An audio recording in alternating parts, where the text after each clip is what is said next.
Good morning to all of you, dear students. As we have discussed about the Delhi Sultanates, okay. इनमें बहुत सारे जो सुल्तान हैं, the ruler of the Delhi, Rajput dynasty, early Turkish ruler, and Khalji dynasty, and other Tughlaq dynasty, Sayyid Lodi. So we will read about in those sultans, which is how they administrative data their cities or their town. Okay, so we will start a new thing, from garrison town to empire, the expansion of the Delhi Sultanate. So how the Delhi Sultanate will expand in their time. Okay, so किस तरीके से उन्होंने जो है expense किया. Okay, किस तरीके से वो रूल करते थे, एडमिनिस्ट्रेटिव सिस्टम किस तरीके से चलता था वो. So we will know about in this chapter. A lot to know, a lot to discuss in this chapter. Okay, so in the early 13th century, the control of the Delhi Sultanate rarely went beyond heavily fortified towns occupied by garrisons. The Sultan seldom controlled the hinterland of the cities and were therefore dependent upon trade, tribute, or plunder for the supplies. So the hinterland, it means it is ये जो होते थे ये एक internal town होते थे. Okay, internal state we can say. Okay, तो ये जो 13th सेंचुरी में क्या हुआ कि जो सुल्तान थे उनका जो कंट्रोल था, ठीक है, वो बहुत ही हैवीली और स्ट्रॉन्ग फोर्टिफाइड टाउन्स उनके पास होते थे, which is called garrison. Okay, garrison towns, it means it is like वो होते थे, फोर्टिफाइड होते थे, चारों तरफ से बंदे रहते थे, which the soldier were live. Controlling garrison town in distant Bengal and Sindh from Delhi was extremely difficult. Rebellion, war, even bad weather could snap fragile communication routes. So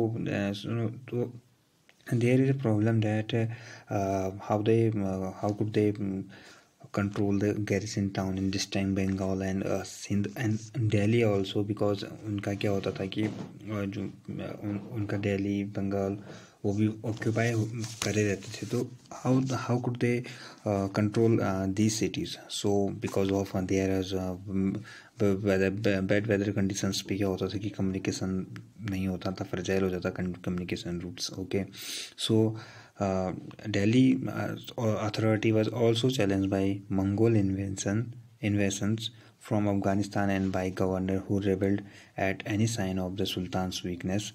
The Sultanate barely survived these challenges. Its consolidation occurred during the region of Ghiyasuddin Balban and further expansion under Alauddin Khilji and Muhammad Tughlaq. So क्या होता था कि देखो, simple सी बात है, वो इन garrison cities towns पे क्या करते थे, जब कंट्रोल बहुत ही इट इज़ डिफ़िकल्ट हो जाता था बिकॉज ऑफ बहुत टाइम पे क्या होता था, रेबेलियन होते थे, वॉर होते थे, इवन वेदर कुड नॉट उनका जो है वो साथ नहीं देता था.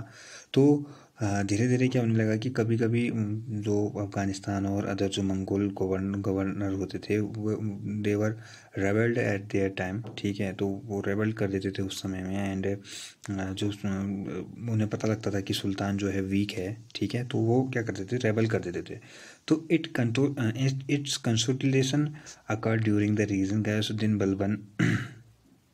तो गयासुद्दीन बलबन और अलाउद्दीन और मोहम्मद तुगलक के under when they were ruler at their time, तो उस टाइम पे ये सारी चीज़ें हुआ करती थी, ठीक है, बिकॉज ऑफ उनको क्या करना था, अपने स्टेट को भी क्या करना था, प्रोटेक्ट करना था, विच वर दे had occupied. Okay, the first set of campaign along the internal frontier of the Sultanate aimed at consolidation the hinterland of the garrison town.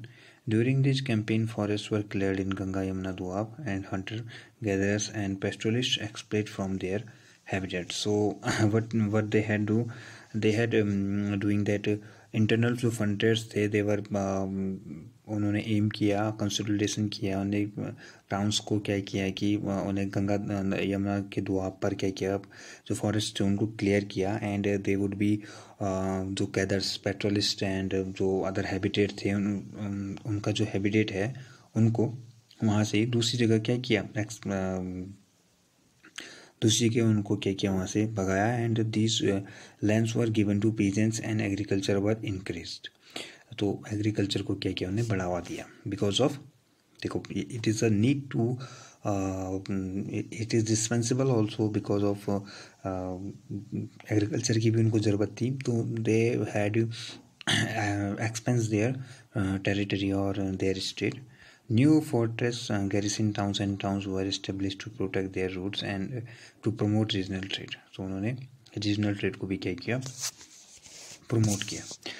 The second expansion occurred along the external frontier of the Sultanate. Military expedition into southern India started during the region of Alauddin Khilji and accumulated with Muhammad Tughlaq in their camping. Sultanate armies captured elephant, horse and slaves and carried away precious metals. So देखो second जो expense हुआ which is external frontier of सल्तनत, तो इसमें अलाउद्दीन के time पे ठीक है साउथ इंडिया को उन्होंने एम किया, and they could during the Alauddin Khilji they were military expedition उन्होंने किए, ठीक है, and in which in the Mohammad Tughlaq के टाइम पे भी क्या हुआ कि ये it is extremely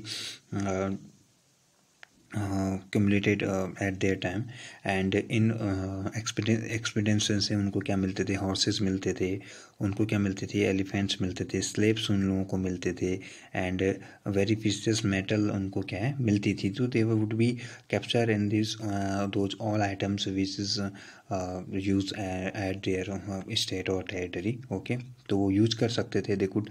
So, by the end of Muhammad Tughlaq region, 150 years after somewhat humble beginning, the armies of the Delhi Sultanate had marched across a large part of the subcontinent.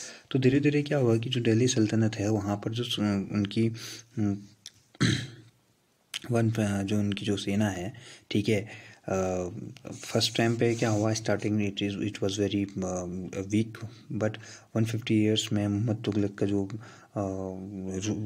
Army जो उसकी पूरी उसका जो क्या कहते हैं, जो उसकी पूरी आर्मीज थी, it was very powerful because they could उन्होंने बहुत सारे वॉर्स किए थे, दे वुड उन्होंने बहुत सारे एक्सपेंडिशन किए थे, ठीक है, तो इससे क्या हुआ कि उन्होंने जो they had defeated rival armies and cities. The सल्तनत collected tax from the peasantry and dispense justice in their realm. तो देखो क्या हुआ कि जो उनके लोग होते थे, ठीक है,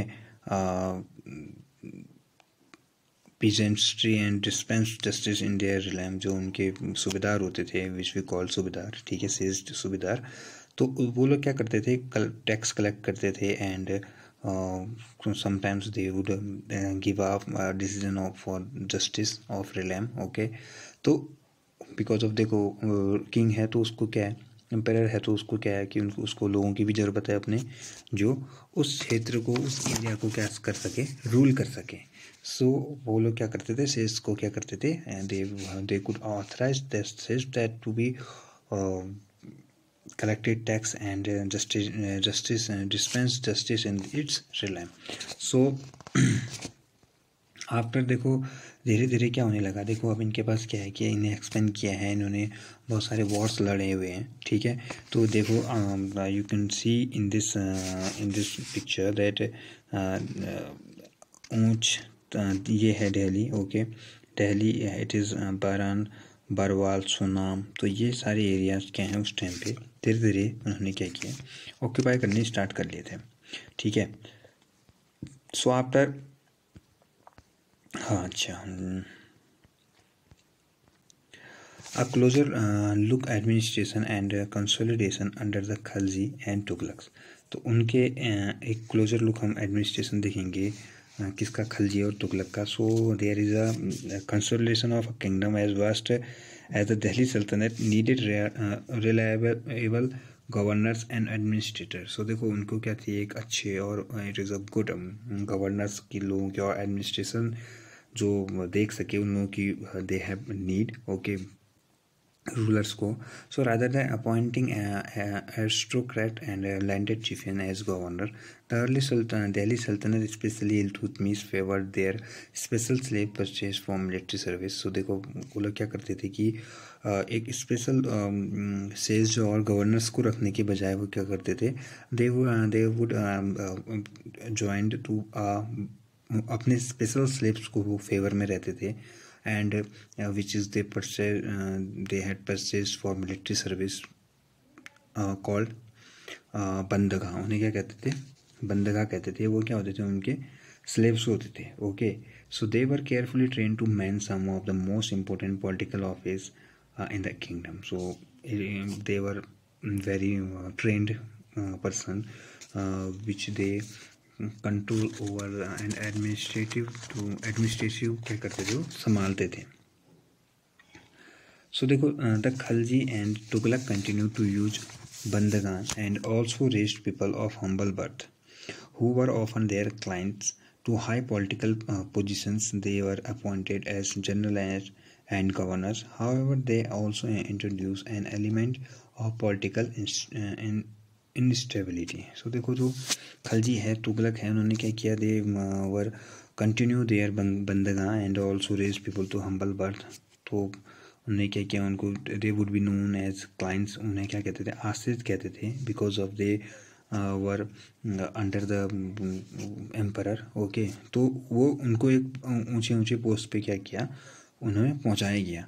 तो देखो slaves and clients were loyal to their master and patrons. तो स्लेव्स और जो क्लाइंट्स होते थे वो अपने मास्टर्स एंड अपने रूरल जो उनको लेके आए हुए थे उन पे, तो वो क्या होते थे, देवर लॉयल रहते थे. But they would not be loyal at their heir also. तो उनके दूसरे एम्परर के, सुल्तान के जो बच्चे होते थे, ठीक है, जो उनके हेयर होते थे, दे would B not loyal for their heirs, okay. So the patronage of these humble people by the Delhi Sultanate also shocked many cities, and the authors of Persian Tawariq criticized the Delhi Sultanate for appointing the low and baseborn to high offices. So low और baseborn, it means जो नीचे खानदान के लोग होते थे. तवारिक Persians में तवारिक ने भी क्रिटिसाइज किया है बिकॉज ऑफ दिल्ली सल्तनत के जितने एम्परर रहे हैं, उन्होंने इन स्लेव्स को और अदर ऐसे लोगों को एडमिनिस्ट्रेटिव करने के लिए उस स्टेट में छोड़ा जहां जो जिनको क्रिटिसाइज लोग करते थे, बिकॉज दे वुड बी वो किस एरा से आते थे, लो एंड बेस बॉर्न से. So it is I think that you know कि वहाँ पर उन लोगों की क्या, what is the situation at that time, that the emperor were not believe there, जो सूबेदार और गवर्नर्स होते थे, they would not believe in those persons, but they would believe which were they purchased for the army or administrative work also, administrative work too. So you know ये मस्जिद जो है, you know the mosque is called a masjid. It is a Arabic word, okay. I will tell you this one, the masjid, and the Delhi Sultanate built several mosques in cities. So I will tell you a next separate video, okay. तो तब तक आप इसको read करना. If you have any problem or any doubt, so you can tell me, okay.